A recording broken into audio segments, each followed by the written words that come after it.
ꯑꯍꯥꯟꯕꯃꯛꯇꯗ ꯑꯅꯧꯕ ꯈꯣꯡꯊꯥꯡꯒꯤ ꯃꯥꯏꯀꯩꯗꯒꯤ ꯃꯌꯥꯝꯕꯨ ꯇꯥꯔꯥꯎꯟ ꯑꯣꯛꯆꯔꯤ ꯑꯩꯒꯤ ꯆꯦꯅꯦꯜ ꯊꯤꯡꯖꯤꯟꯈ꯭ꯔꯕ ꯃꯇꯨꯡꯗ ꯑꯅꯧꯕ ꯆꯦꯅꯦꯜ ꯑꯃꯃꯨꯛ ꯍꯥꯡꯖꯔꯒ ꯑꯩꯅ ꯐꯤꯂꯝ ꯑꯦꯛꯁꯄ꯭ꯂꯦꯅꯦꯁꯟ ꯑꯁꯤ ꯃꯈꯥ ꯇꯥꯅ ꯇꯧꯕ ꯍꯧꯖꯔꯛꯄꯅꯤ ꯑꯗꯨꯅ ꯉꯁꯤꯁꯨ ꯃꯌꯥꯝꯒꯤꯗꯃꯛꯇ ꯑꯅꯧꯕ ꯐꯤꯂꯝ ꯑꯃ ꯄꯨꯗꯨꯅ ꯂꯥꯛꯆꯔꯦ ꯌꯥꯝꯅ ꯅꯧꯔꯤꯕ ꯐꯤꯂꯝ ꯑꯣꯏꯕꯅ ꯑꯩꯈꯣꯏꯅ ꯐꯤꯂꯝ ꯑꯁꯤ ꯐꯨꯜ ꯑꯦꯛꯁꯄ꯭ꯂꯦꯅꯦꯁꯟ ꯇꯧꯕ ꯃꯇꯝꯗ ꯀꯣꯄꯤꯔꯥꯏꯠ ꯂꯥꯛꯄ ꯌꯥꯕꯒꯤ ꯆꯥꯡꯁ ꯌꯥꯝꯅ ꯍꯥꯏ ꯑꯣꯏꯕꯅ ꯑꯩꯅ ꯐꯤꯂꯝ ꯑꯁꯤ ꯇꯪꯈꯥꯏ ꯑꯦꯛꯁꯄ꯭ꯂꯦꯟ ꯇꯧꯖꯔꯛꯂꯒꯦ ꯉꯁꯤꯒꯤ ꯐꯥꯔꯁꯠ ꯍꯥꯐꯀꯤ ꯑꯦꯛꯁꯄ꯭ꯂꯦꯅꯦꯁꯟ ꯃꯌꯥꯝꯗ ꯈꯨꯗꯣꯜ ꯇꯝꯖꯔꯒꯦ ꯇꯧꯖꯒꯗꯧꯔꯤꯕ ꯐꯤꯂꯝ ꯑꯁꯤꯒꯤ ꯃꯃꯤꯡꯅ ꯕꯥꯗꯦ ꯃꯤꯌꯥꯟ ꯆꯣꯇꯦ ꯃꯤꯌꯥꯟ ꯍꯥꯏꯔꯤꯕ ꯐꯤꯂꯝ ꯑꯁꯤꯗ ꯁꯛꯇꯝ ꯂꯥꯡꯂꯤꯕꯁꯤꯡꯒꯤ ꯃꯅꯨꯡꯗ ꯃꯤꯁꯥ ꯀꯥꯄꯨꯔꯒꯤ ꯁꯛꯇꯝꯗ ꯃꯅꯤꯁꯨ ꯆꯤꯜꯂꯔ ꯆꯣꯇꯦ ꯃꯤꯌꯥꯟ ꯍꯥꯏꯕꯗꯤ ꯀꯦꯞꯇꯦꯟ ꯔꯥꯀꯦꯁꯀꯤ ꯁꯛꯇꯝꯗ ꯇꯥꯏꯒꯔ ꯁ꯭ꯔꯣꯐ ꯕꯥꯗꯦ ꯃꯤꯌꯥꯟꯒꯤ ꯁꯛꯇꯝꯗ ꯑꯛꯁꯦ ꯀꯨꯃꯥꯔ ꯀꯦꯞꯇꯦꯟ ꯄ꯭ꯔꯤꯌꯥ ꯗꯤꯛꯁꯤꯠꯀꯤ ꯁꯛꯇꯝꯗ ꯁꯣꯅꯥꯛꯁꯤ ꯁꯤꯟꯍꯥ ꯐꯤꯂꯝ ꯑꯁꯤꯒꯤ ꯑꯍꯥꯟꯕ ꯁꯤꯟꯗ ꯑꯩꯈꯣꯏꯗ ꯎꯍꯜꯂꯤꯕ ꯑꯁꯤ ꯁꯥꯏꯟꯁ ꯍꯥꯏꯔꯤꯕ ꯋꯥꯐꯝ ꯑꯁꯤ ꯑꯗꯨꯒꯨꯝꯂꯕ ꯑꯩꯈꯣꯏ ꯃꯤꯑꯣꯏꯕꯅ ꯋꯥꯅ ꯍꯤꯡꯂꯤꯕ ꯃꯇꯝ ꯑꯩꯈꯣꯏꯒꯤ ꯃꯥꯏꯀꯩ ꯇꯥꯛꯇꯨꯅ ꯃꯉꯥꯜ ꯄꯤꯕ ꯉꯝꯕ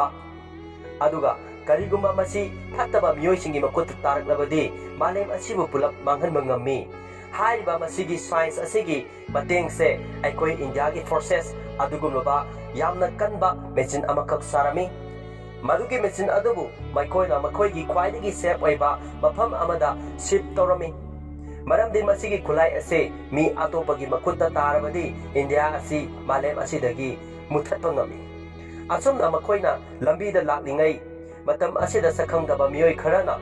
ꯃꯤꯁꯥꯏꯜ ꯀꯥꯞꯁꯤꯜꯂꯛꯂꯝꯃꯤ ꯑꯗꯨꯒ ꯂꯥꯛꯂꯤꯕ ꯒꯥꯔꯤꯁꯤꯡ ꯑꯗꯨꯕꯨ ꯑꯦꯝꯕꯨꯁ ꯇꯧꯔꯛꯂꯝꯃꯤ ꯑꯁꯨꯝꯅ ꯃꯁꯛ ꯈꯪꯗꯕꯁꯤꯡ ꯑꯗꯨꯅ ꯑꯦꯝꯕꯨꯁ ꯇꯧꯔꯛꯄ ꯑꯗꯨꯗ ꯉꯥꯛꯊꯣꯛꯄ ꯉꯝꯗꯗꯨꯅ ꯏꯟꯗꯤꯌꯥꯟ ꯐꯣꯔꯁꯦꯁꯁꯤꯡ ꯑꯗꯨ ꯃꯥꯏꯊꯤꯕ ꯍꯥꯏꯕꯗꯨ ꯑꯣꯏꯔꯦ ꯑꯁꯨꯝꯅ ꯇꯧꯕ ꯑꯁꯤꯗ ꯃꯁꯛ ꯈꯪꯗꯕꯁꯤꯡ ꯑꯗꯨꯒꯤ ꯂꯤꯗꯔ ꯑꯗꯨ ꯍꯦꯂꯤꯀꯣꯞꯇꯔ ꯑꯃꯗ ꯂꯥꯛꯂꯝꯃꯤ ꯑꯁꯨꯝꯅ ꯐꯤꯂꯝ ꯑꯁꯤꯒꯤ ꯃꯈꯥ ꯇꯥꯔꯛꯄꯗ ꯑꯩꯈꯣꯏꯗ ꯁꯤꯟ ꯑꯃ ꯎꯠꯂꯛꯂꯝꯃꯤ ꯁꯣꯝꯗ ꯆꯤꯅꯥꯒꯤ ꯁꯪꯍꯥꯏ ꯑꯣꯜ ꯏꯁꯇ꯭ꯔꯤꯠ ꯑꯁꯤꯗ ꯅꯨꯄꯤ ꯑꯃꯈꯛ ꯍꯣꯇꯦꯜ ꯑꯃ ꯇꯝꯅ ꯂꯥꯛꯂꯝꯃꯤ ꯍꯣꯇꯦꯜ ꯃꯅꯨꯡ ꯑꯗꯨꯗ ꯅꯨꯄꯥ ꯑꯃ ꯐꯝꯗꯨꯅ ꯂꯩ ꯅꯨꯄꯤ ꯑꯗꯨꯅ ꯆꯪꯁꯤꯟꯗꯨꯅ ꯑꯩꯕꯨ ꯄꯥꯕ꯭ꯂꯤꯛ ꯄ꯭ꯂꯦꯁꯇ ꯎꯅꯁꯤ ꯍꯥꯏꯅ ꯀꯧꯔꯤꯕ ꯑꯁꯤ ꯏꯕꯥꯅꯤꯃꯛꯀꯤ ꯑꯣꯏꯅ ꯁꯦꯐ ꯑꯣꯏꯗꯦ ꯍꯥꯏꯕꯁꯤ ꯅꯪ ꯈꯪꯂꯤꯕ ꯅꯠꯇ꯭ꯔꯥ ꯑꯁꯨꯝꯅ ꯊꯦꯡꯂꯕ ꯃꯇꯝ ꯑꯁꯤꯗ ꯅꯪꯅ ꯑꯩꯕꯨ ꯎꯅꯁꯤ ꯍꯥꯏꯅ ꯀꯧꯔꯤꯕꯁꯤ ꯀꯔꯤꯒꯨꯝꯕ ꯌꯥꯝꯅ ꯃꯔꯨ ꯑꯣꯏꯕ ꯋꯥꯐꯝ ꯑꯃꯗꯤ ꯑꯣꯏꯔꯝꯒꯅꯤ ꯍꯥꯏꯕ ꯑꯩꯅ ꯈꯪꯏ ꯅꯨꯄꯥ ꯑꯗꯨꯅ ꯏꯟꯗꯤꯌꯥꯒꯤ ꯍꯤꯁꯇ꯭ꯔꯤꯗ ꯑꯁꯤꯒꯨꯝꯂꯕ ꯊꯕꯛ ꯑꯁꯤ ꯑꯃꯨꯛ ꯐꯥꯎꯕ ꯊꯣꯛꯇ꯭ꯔꯤ ꯊꯣꯛꯁꯨ ꯊꯣꯛꯂꯔꯣꯏ ꯏꯟꯗꯤꯌꯥꯒꯤ ꯃꯔꯨꯞ ꯑꯅꯧꯕ ꯑꯃ ꯂꯥꯛꯇꯦꯟ ꯑꯁꯨꯝꯅ ꯁꯤꯟ ꯑꯃ ꯆꯦꯟꯖ ꯇꯧꯏ ꯁꯛꯈꯪꯗꯕ ꯃꯤꯑꯣꯏꯁꯤꯡ ꯑꯗꯨꯒꯤ ꯂꯤꯗꯔ ꯑꯗꯨ ꯎꯠꯂꯛꯂꯝꯃꯤ ꯑꯗꯨꯒ ꯑꯥꯔꯃꯤ ꯐꯣꯔꯁꯦꯁꯁꯤꯡꯒꯤ ꯆꯤꯞ ꯑꯗꯨꯒꯤ ꯃꯅꯥꯛꯇ ꯆꯪꯂꯛꯂꯝꯃꯤ ꯁꯣꯝꯗ ꯁꯤꯟ ꯑꯃꯗ ꯅꯨꯄꯤ ꯑꯗꯨꯅ ꯀꯅꯥꯅꯣ ꯃꯍꯥꯛ ꯑꯗꯨ ISI ꯔ ꯅꯠꯇ꯭ꯔꯒ ꯆꯥꯏꯅꯤꯁꯔ ꯍꯪꯂꯛꯂꯝꯃꯤ ꯅꯨꯄꯥ ꯑꯗꯨꯅ ꯃꯍꯥꯛ ꯑꯁꯤ ꯑꯣꯔꯒꯅꯥꯏꯖꯦꯁꯟ ꯑꯃꯠꯇ ꯌꯥꯎꯗꯦ ꯅꯨꯄꯤ ꯑꯗꯨꯅ ꯑꯗꯨꯗꯤ ꯃꯥ ꯄꯨꯁꯤꯜꯂꯛꯂꯤꯕ ꯀꯔꯤꯒꯤꯅꯣ ꯅꯨꯄꯥ ꯑꯗꯨꯅ ꯃꯍꯥꯛꯅ ꯏꯟꯗꯤꯌꯥꯕꯨ ꯑꯍꯣꯡꯕ ꯑꯃ ꯑꯣꯏꯍꯟꯕ ꯄꯥꯝꯃꯤ ꯅꯨꯄꯤ ꯑꯗꯨꯅ ꯃꯥꯅ ꯑꯗꯨꯃꯥꯏꯅ ꯄꯥꯝꯂꯤꯁꯤꯅ ꯀꯔꯤ ꯅꯨꯄꯥ ꯑꯗꯨꯅ ꯃꯁꯤꯗꯤ ꯅꯈꯣꯏꯅ ꯈꯪꯐꯝ ꯊꯣꯛꯄꯅꯦ ꯃꯍꯥꯛꯅ ꯏꯟꯗꯤꯌꯥꯗ ꯈꯜꯂꯤꯕ ꯑꯁꯤ ꯀꯔꯤꯒꯤꯅꯣ ꯍꯥꯏꯕꯁꯤ ꯑꯗꯨꯒ ꯃꯥꯅ ꯍꯥꯏꯕ ꯑꯃꯁꯨ ꯂꯩ ꯑꯅꯧꯕ ꯌꯦꯛꯅꯕ ꯍꯥꯏꯕꯁꯤ ꯑꯌꯥꯝꯕꯅ ꯑꯔꯤꯕ ꯃꯔꯨꯞ ꯑꯣꯏꯒꯜꯂꯤ ꯁꯤꯟ ꯆꯦꯟꯖ ꯇꯧꯔꯝꯃꯤ ꯑꯥꯔꯃꯤ ꯆꯤꯞ ꯑꯗꯨꯅ ꯀꯅꯥꯅꯣ ꯅꯪ ꯁꯛꯈꯪꯗꯕ ꯅꯨꯄꯥ ꯑꯗꯨꯅ ꯑꯩ ꯑꯁꯤ ꯃꯨꯔꯇꯤ ꯑꯃꯅꯤ ꯑꯗꯨꯒꯨꯝꯂꯕ ꯃꯨꯔꯇꯤ ꯄꯥꯁ ꯄ꯭ꯔꯖꯦꯟ ꯑꯃꯁꯨꯡ ꯐ꯭ꯌꯨꯆꯔꯕꯨ ꯍꯣꯡꯍꯟꯕ ꯉꯝꯕꯁꯨ ꯑꯗꯨꯒ ꯑꯆꯨꯝꯕ ꯑꯃꯁꯨꯡ ꯑꯔꯥꯟꯕ ꯍꯥꯏꯔꯤꯕ ꯑꯅꯤꯁꯤꯒꯤ ꯃꯔꯛꯇ ꯂꯩꯔꯤꯕ ꯂꯥꯟ ꯑꯁꯦ ꯃꯨꯊꯠꯀꯗꯕ ꯃꯗꯨ ꯍꯧꯖꯤꯛ ꯃꯇꯝ ꯌꯧꯔꯛꯂꯦ ꯁꯣꯝꯗ ꯁꯤꯟ ꯑꯃꯗ ꯍꯣꯇꯦꯜ ꯑꯗꯨꯗ ꯐꯝꯂꯤꯕ ꯅꯨꯄꯥ ꯑꯗꯨꯒꯤ ꯒꯥꯔꯤ ꯑꯗꯨ ꯈꯣꯡꯂꯛꯂꯝꯃꯤ ꯑꯗꯨꯗ ꯅꯨꯄꯤ ꯑꯗꯨꯅ ꯀꯔꯤꯅꯣ ꯊꯣꯛꯀꯗꯧꯔꯤꯕꯁꯤ ꯁꯦꯡ ꯍꯥꯏꯅ ꯍꯪꯂꯛꯏ ꯅꯨꯄꯥ ꯑꯗꯨꯅ ꯃꯁꯤꯒꯤ ꯊꯧꯗꯣꯛ ꯑꯁꯤ ꯏꯟꯗꯤꯌꯥꯗ ꯊꯣꯛꯈꯤꯕ ꯋꯥꯔꯁꯤꯡꯗꯒꯤ ꯈ꯭ꯋꯥꯏꯗꯒꯤ ꯆꯥꯎꯕ ꯑꯣꯏꯒꯅꯤ ꯁꯣꯝꯗ ꯑꯥꯔꯃꯤ ꯆꯤꯞ ꯑꯗꯨꯅ ꯏꯟꯗꯤꯌꯥꯟ ꯐꯣꯔꯁꯦꯁꯅ ꯅꯪꯕꯨ ꯂꯦꯝꯅ ꯊꯥꯔꯣꯏ ꯍꯥꯏꯔꯝꯃꯤ ꯅꯨꯄꯥ ꯑꯗꯨꯅ ꯅꯣꯛꯂꯒ ꯑꯩꯁꯨ ꯏꯟꯗꯤꯌꯥꯟ ꯐꯣꯔꯁꯦꯁꯁꯤꯡꯕꯨ ꯂꯦꯝꯅ ꯊꯥꯔꯣꯏ ꯍꯥꯏꯔꯒ ꯅꯣꯛꯂꯝꯃꯤ ꯁꯣꯝꯗꯅ ꯅꯨꯄꯤ ꯑꯗꯨꯅ ꯆꯦꯡ ꯅꯪꯅ ꯑꯩꯈꯣꯏꯗ ꯃꯇꯦꯡ ꯄꯥꯡꯕ ꯅꯠꯇꯦ ꯀꯔꯤꯒꯨꯝꯕ ꯀ꯭ꯂꯨ ꯀꯔꯤꯒꯨꯝꯕ ꯏꯟꯐꯣꯔꯃꯦꯁꯟ ꯑꯃꯠꯇꯗꯤ ꯄꯤꯔꯝꯃꯨ ꯅꯨꯄꯥ ꯑꯗꯨ ꯑꯩꯅ ꯈꯪꯕ ꯏꯟꯐꯣꯔꯃꯦꯁꯟꯁꯤꯡꯗꯤ ꯅꯪꯉꯣꯟꯗ ꯑꯩꯅ ꯂꯣꯏꯅ ꯄꯤꯈ꯭ꯔꯦ ꯍꯥꯏꯈ꯭ꯔꯦ ꯑꯩꯗꯤ ꯃꯦꯁꯦꯟꯖꯔ ꯑꯃꯈꯛꯅꯤ ꯍꯧꯖꯤꯛꯅ ꯅꯪꯒꯤ ꯃꯇꯝꯅꯤ ꯅꯤꯁꯥ ꯃꯁꯤꯗ ꯑꯩꯈꯣꯏꯅ ꯈꯪꯂꯦ ꯃꯗꯨꯗꯤ ꯉꯁꯥꯏꯗꯒꯤ ꯎꯠꯂꯤꯕ ꯅꯨꯄꯤ ꯑꯁꯤꯒꯤ ꯃꯃꯤꯡ ꯃꯤꯁꯥ ꯍꯥꯏꯕꯁꯤꯅꯤ ꯑꯁꯨꯝꯅ ꯆꯦꯡꯗ ꯀꯅꯥꯒꯨꯝꯕ ꯑꯃꯅ ꯃꯅꯤꯡꯂꯣꯝꯗꯒꯤ ꯃꯀꯣꯛꯇ ꯅꯣꯡꯃꯩꯅ ꯀꯥꯞꯂꯛꯂꯝꯃꯤ ꯑꯗꯨꯒ ꯃꯤꯁꯥꯅ ꯅꯨꯄꯥ ꯑꯗꯨ ꯇꯥꯟꯅꯔꯝꯃꯤ ꯐꯥꯏꯠ ꯇꯧꯕ ꯃꯇꯝꯗ ꯅꯨꯄꯥ ꯑꯗꯨ ꯁꯣꯛꯂꯕꯁꯨ ꯃꯁꯥ ꯃꯇꯣꯝꯇ ꯐꯖꯤꯟꯖꯔꯝꯃꯤ ꯃꯁꯤ ꯎꯕꯗ ꯃꯤꯁꯥ ꯑꯗꯨ ꯌꯥꯝꯅ ꯉꯛꯂꯝꯃꯤ ꯑꯁꯨꯝꯅ ꯅꯨꯄꯥ ꯑꯗꯨꯅ ꯃꯤꯁꯥꯒꯤ ꯃꯅꯥꯛꯇ ꯆꯪꯁꯤꯟꯗꯨꯅ ꯐꯣꯟꯗ ꯀꯔꯤꯒꯨꯝꯕ ꯑꯃ ꯎꯠꯂꯝꯃꯤ ꯐꯣꯟ ꯑꯗꯨꯒꯤ ꯃꯃꯥꯏꯗ ꯗ ꯋꯥꯔ ꯋꯥꯖ ꯕꯤꯒꯤꯟ ꯍꯥꯏꯅ ꯊꯥꯔꯝꯃꯤ ꯑꯁꯨꯝꯅ ꯅꯨꯄꯥ ꯑꯗꯨ ꯆꯦꯟꯈꯤꯔꯝꯃꯤ ꯐꯤꯂꯝ ꯑꯁꯤꯒꯤ ꯃꯈꯥ ꯇꯥꯔꯛꯄꯗ ꯗꯦꯂꯤꯒꯦꯁꯟ ꯎꯠꯂꯛꯂꯝꯃꯤ ꯃꯐꯝ ꯑꯗꯨꯗ ꯑꯥꯔꯃꯤ ꯆꯤꯞ ꯀꯌꯥꯃꯔꯨꯝ ꯂꯩꯔꯝꯃꯤ ꯃꯗꯨꯗ ꯗꯤꯐꯦꯟꯁ ꯃꯤꯅꯤꯁꯇꯔ ꯑꯗꯨ ꯆꯪꯂꯛꯇꯨꯅ kanagumba amatadi aingonda karino tawribasi hai nupa amana colonel azadna karigumba ama fange sir asumna tv da video ama ulalami video aduda sakhangdaba singi leader aduna aina khangi nakhoi thamoida wahang kaya marup ama hangnamgani haibasi adusu aisu wahang ama ka hange asumba haiba amasung aranba haibasi kanana lepano ai haige tawse karigumba miyoi chama pullaga fataba thabak tawrabadi madu afabani haini aduga karigumba nupa ama khakna asumba thabak mathanta tawrabadi madubu aranbani haigani aduga angakpa wafam amasu haige madudi karigumba power pairabadi mahak adu sumgani aduga adugi power adu haujik aingonda nakhoi loina nakhoi gi forcing gi damakta yamna sauthoksa dai aina makhoida kaidobano yego haina hairaga shiraga tariba army sing adu ulaklami aduga makha tari aina khoigi yamna tangba pot ama puduna chale asumna box achoba ama pubagi mami ulaklami aina pamlibasi malem asidagi india mutha paibasi ai nakhoi numit humni piri ready tawre hairaklami asumna somda colonel azadna defense minister da hairami masigi nupa asi aikhoigi communication network pu hijack tawkhre aduga aikhoigi security system pu soinai hanbaga chap banahale defense minister aduna mapalom da leiba aikhoigi spy singbu alert ohelu hairaklami maduda misa changlatuna madugi kanaba leitre sir ngarang aina sang unaba matamda mana aingonda clue ama khakpirami madudi anoba yeknaba haibase ariba marup oigali hairaklami maduda defense minister aduna haujik adugi matam natre war romdai matamni aikoina clue crack toba matam nate kari toba yabano haibadu khano hairami aduga 3 days ki manungda nupa adu aina pami hairaklami somda colonel azad ki room da misana sir aina package adu tracking toba matamda makoi adu super da laklami aduga country mayam ama landuna ayatpa amata leitana india dagi uk tana sakre masigi knowledge amasung technology ase khamdaba mi amana tawbada impossible oigani aduga makhatan amuk haireklami sang haliba nupa adusu marks upi aduga mahangna sokpa matamda sokpa jaga adu masa matomda phajinki mahak adu clone gumba oigani colonel azana sexual lumisa masigi information ase kanagumba atopa miyoi amagi nakongda tahangano aduga pukhriba package ado yamna kanba amasung sathiba khulai khang masina india gi tungi oiba punsi haibasi mahaki makutta le maram asina aikoi gi package adu hallaga purakta bayaroi aduna masigi thabak ase mapan gi mi da tawhondaba yaroi asumna captain firoz amasung captain rakesh bu laklami makhatan azana raklami masi aigi unit ki court martial tawkhraba officer anini aina mabani dagi hena best officer ama phangani haiba country asumna super amagi manungda azad firoz amasung rakesh wari sanaba ulaklami makhoi gi maming asibu azadna fardi amasung rokina fardi haiba asina captain firoz aduga roki haiba asina captain rakesh puni makha tarakpada azana captain ani aduda haireklami ngasi nungthilgi matamda al jayadana aikhoigi kabul embassy da attack tawduna indian ambassador family amasung female officer ama kidnap tawkhre makhoi bu kabul sakotabada kauba khungang amada thamle aduga makhoi gi demand asi jamalaudin gi machanupa maudin hakani al jayada gi leader oinaba thadokhanba pami aduga makha tarakpada azana village asigi kilometer taruk wat ingaida nakoi kumtha hogadabani aduga sagol tungduna maudin hakari thadok tanaba nakoina aljayada gi khwaida gi sathiba place satuna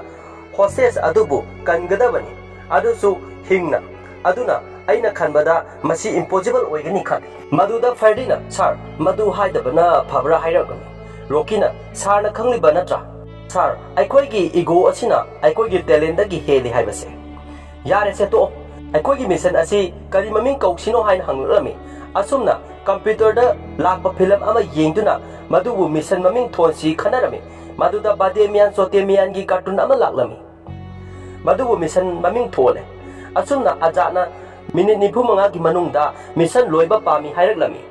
asumna fardi amasung roki adu khungang adu tamna sagol tongduna chatkirami asumna sagol tongduna makoina lambida asum hundoklammi asumna makoi khongang adu yaure aduga sagol thamlamduna mi mayam adubu yengduna laklami mayam aduna punduna film yengningaida stage leiriba adu tamna mi sing adu tumin hatoktuna laklami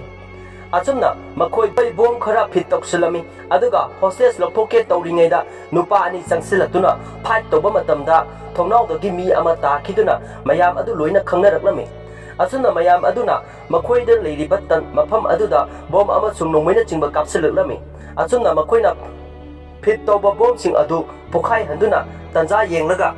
thuroklami asuna gari tongge tawringaida Jamaluddin adubu urami Jamaluddin hairiba nupa asi CIA na phaduna hatkre haina malemda thajanaribani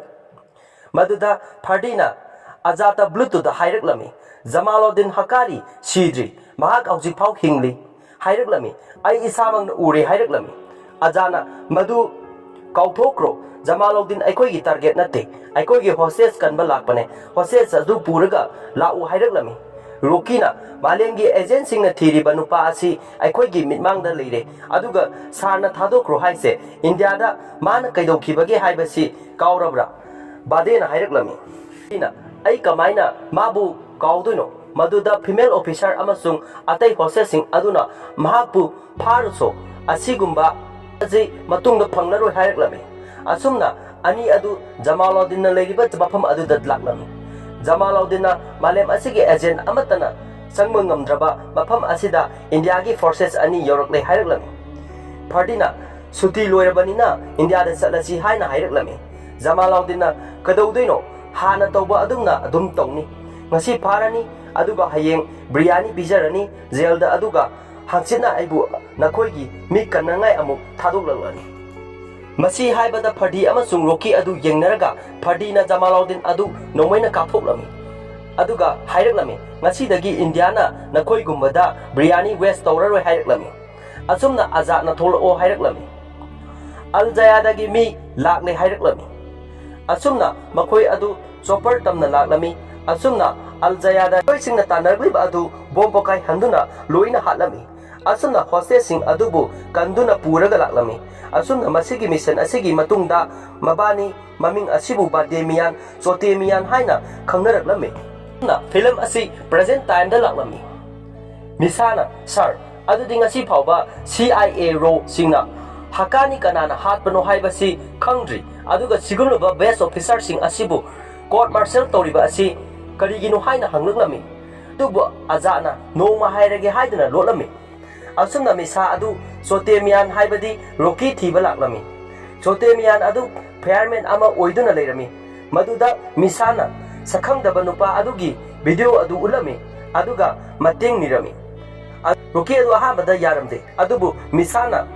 salage tawbada amuk hana yarami aduga misana aikoigi country asi nabanegi darkar oi haireklami maduda Chote Miyan adumadi sunglak laklaroi aina aigi ego na talent oibani aduga magi khwaidagi chawba talent ego asi Fardina leiriba jaga adu da Rocky amasung nisa adu laklami captain misan ba tawdoksing adu loina ulami aduga package adu hallaga purakpada mateng pangu haireklami haiba wa adu tabadadi Fardi haibadi Bade Miyan Rocky da nangna karigi nasagi self respect tawdabi lakli kaigino hanglaklami aduda Rocky na aikhoigi country gi damak masidi tofam thoktabra Bade Fardina aikoina aikoigi country gi tawriba mayam asi country asina aikoida karibu pibirige ikaiba asi natana Rocky na madugi ikaiba adu hanjinaba satsi haireklami Fardina ai haujik soldier oidre haireklami Rocky na Bade nangi ego adu side ngak thamnaga khallo haireklami Fardina adu yaba kauba leiramde misana Azad sarna haibadadi karigumba country asina nakoi anigi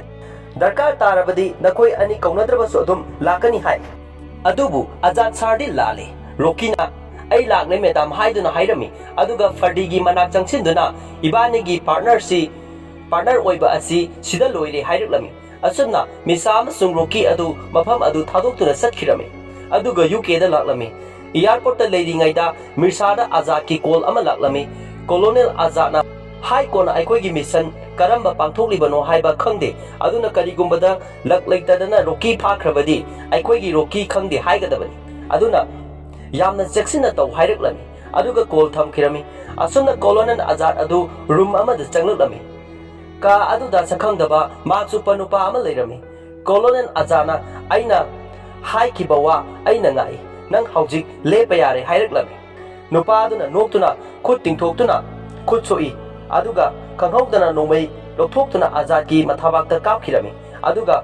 hobata ngairi game di haireklami somda misa amasung roki adu St James College tamna laklami roki na karigumba package adu waterloo station da leiba tarabadi aikoina college asida kaidoba laklibano hanglaklami misana maduda changlaga thongdu hangakaliba mi adu masida lei haireklami mamingna Dr. Parminder Baba mahak asi UK citizen ni sida aikoi gi undercover agent oina leibani haireklami asuna Dr. Parminder Baba haibadi agent nupi adu manakta changlaklami asumna misana roki adu masak taklaklami asumna makoi ahum adu nupi adu gi thabak mafam lapta laklami misana masigi aikoi gi UK gi forces singi secret base ni haireklami asumna mission adu gi maramda agent nupi aduna blueprint tawduna ulaklami aduga asumna haireklami waterloo station gi makada 400 meter chelaga leiba adudani aikoi gi package leiribasi aduna mafam aduda police mayam leiramgani masigi manungda train chenma mafamduda ginangna chatkadabani rokina train chelabadi adu aina kamdongna kamaina sattoino hanglami mirsana train adu 15 second gi lephangani maduda nangna tanja yenglaga mafam aduda landuna changadabani haireklami rokina package adu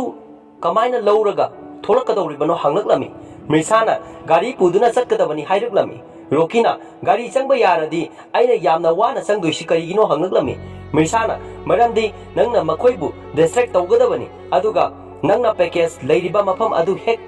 thong hangba matamda ai madugi jagadu da yokchalakani haireklami rokina adudi madugi thong adu kamaina hanggadoribano hanglami agent nupi aduna ai leirisidi ai suchatkadoribani haireklami mirsana manatana kanamtana thong adu hamangamloi haireklami asumna matangi scene change tor UK gi yum amadani nupa ani khak laklami nupa amagi mamingna wong kawi aduga amana napet kawi ani adu tega table amada phamlaga lei maduda colonel azad sar su punduna phamhalami matam aduda maksu panupa adu changlaklaga haireklami azad sar marup singa plan tominabasi yamna pharak tai kaligumba marup sing adu yungthangnaba countries tagi oiraba aduga adugi marup adu landa khak thengnarabadi 1962 1965 1971 masigi matam sida thengnakhibani aduga amasung 1999 da Kargil war so India China Pakistan asi amu phawa punna punri adu hojik madu aina pulhangani maramdi masi aina history sengani sumra Mr. Wong Mr. Nabet haina hanglami colonel azana nang khangdre Indian forces na nang kamai tawgani haibasi nang khangdraba male nupa aduna noktuna sar mi amagi awa ana adu nangbu yachaba amasung nangga nangnaba miyoi singda interest kala yauna aina hangani asumna sin adu change tawkhirami waterloo station da roki amasung agent nupi adu changlami somda misasu authorized oiba room amada changduna guard makoidu phuduna train adu lebhalaklami asumna train adu 15 second late oiringai aduda roki adu changduna tunnel adu agent nupi adu galoinana changlami somda misasu thortuna train gi mapada bomb fit tawduna manung changlami somda rokina tunnel leiba package sangliba miyoi khara phurami asumna leiringaida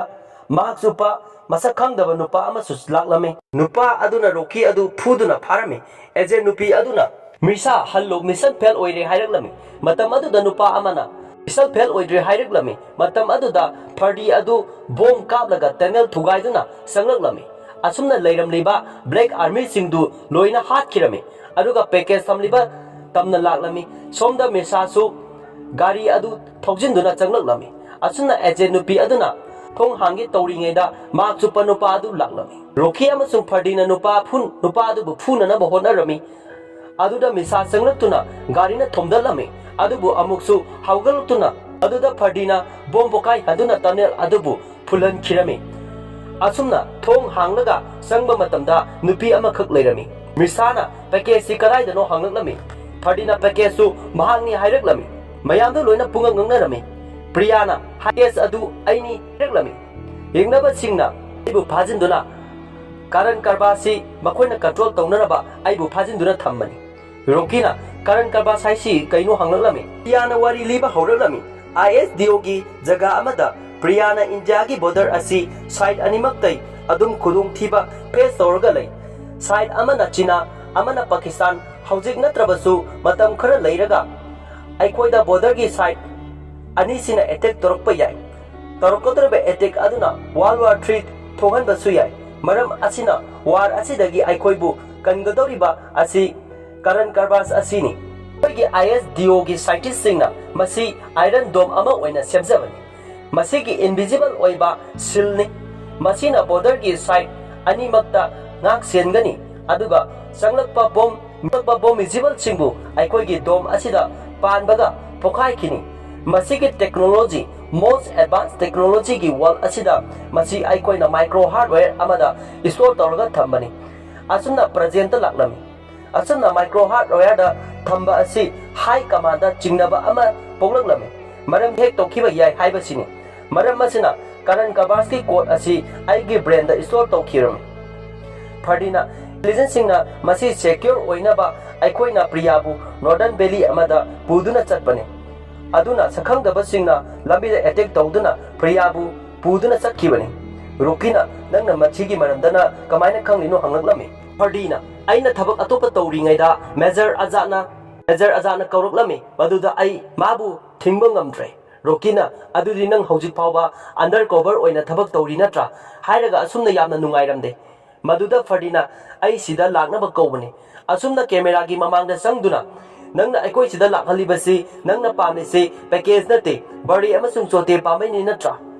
somda camera yenglaga nupa aduna fardi roki haiduna nonglanglami azad ki manakta changsinduna aina pambadi hojimak sida nabani sida loisinbani adubu yengsi amuktang nabani asukuibase sotharabra haibadu asumna sin change toroklami tunnel adugi mathakta miyoi kharana bom pokai halaklami aduga sanglatuna priya adubu pukhirami asumna fardi amasung rokisu bike amamam tongduna tanaraklami aduga priya yauriba ben manungduda sote haibadi roki edu sangsinkhirami aduga tunnel da thengnaba mak chupa nupa aduga phunarami asumna asum lakpaduna gari adubu thoriba nupa adusu misnan intaduna changkhirami asumna fardigi matakta su mak chupa amana amu cover tawduna nomaina kabaklami asumna mak chupa nupa adusu ben matakta songtharaklami aduga fardiga phunaraklami ben thogalakpada ngakandagi ben amaga amuk laktuna thomjilaklami aduga main villain oiriba mak chupa nupa adu changaklami aduga sakhang na bahaiduna max adu nama lokthokuna ulaklami misak adu ubada fardi roki priya pulap gaklami fardina kabir haiduna munna yenglaklami kabirna noklaga kai khange nakoi asi hojik pawba best oiri sira nakoi asi hana best oiramba yai hojik natre best haibudu yengo haiduna max upamiyoi adubu max lokthu haireklami maduda kanachu oiramdre roki amasung fardigi masak manaba misak oirami kabirna kai kanaruni kai khaluni aikoi hojik India gi anauba ityas irabani Bade Miyan Chote Miyan haireklami